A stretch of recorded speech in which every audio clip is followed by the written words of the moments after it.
ముందు వీడియోలో మా ఇంటికి మా విక్కీ వచ్చాడని చెప్పా కదండి. ఆ రోజైతే మధ్యాహ్నం పూట మా మమ్మీ అయితే ఎగ్ కర్రీ చేసింది. నాకు అసలు ఎగ్ ఆ రోజు తినాలంటే చాలా బాధేసింది. ఎందుకంటే నాకు చికెన్ తినాలని ఉంది ఆ రోజు. సో వాడు వచ్చిండు కాబట్టి ఇంక మా మమ్మీ అయితే నైట్ పూట బిర్యానీ తెచ్చుకోపోండి అని చెప్పేసి అన్నది. ఇంకా ఆడ ఉంటామా దెబ్బకి ఎగురుకుంటా బయట పోయినాం. అలా ఈ బిర్యానీ ప్యాలెస్లో full chicken biryani and fry piece biryani అయితే తీసుకున్నాం.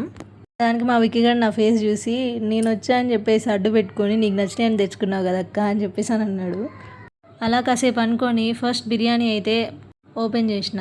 సో అందులో అయితే రైస్ క్వాంటిటీ బాగానే ఇచ్చాడు. ఇక పీసెస్ ఎన్ని ఇచ్చాడా అని చెప్పేసి చూస్తుంటే బాగానే ఇచ్చాడు పీసెస్ కూడా.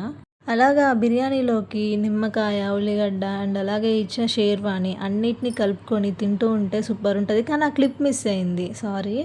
ఆ తర్వాత అయితే ఫ్రై పీస్ బిర్యానీ అయితే ఓపెన్ చేసినాం. చూడండి బాగానే వచ్చింది క్వాంటిటీ ఇది కూడా. కానీ అబ్బా దీని టేస్ట్ అయితే ఉంది కదా, సూపర్ అసలు.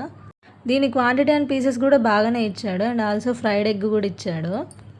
అలా గ్రేవీ, ఆ ముక్క, అట్లనే ఉల్లిగడ్డ, నిమ్మకాయ పిండుకొని తింటే అసలుకి మీకు చెప్తే అర్థం కాదు కానీ సూపర్ ఉంది ఆ రోజు. అసలు మేము బయటకు వెళ్ళింది వేరే రెస్టారెంట్లో తెచ్చుకుందామని, కానీ ఎందుకో ఇక్కడ ట్రై చేయాలనిపించి తెచ్చుకున్నా. ఇక్కడ కూడా టేస్ట్ బాగుంది. అలా తినేసి బయట కాసేపు నడుచుకుంటూ పోతూ బాదం పాలు తాగేసాము. మీరైతే సబ్స్క్రైబ్ చేసుకోండి.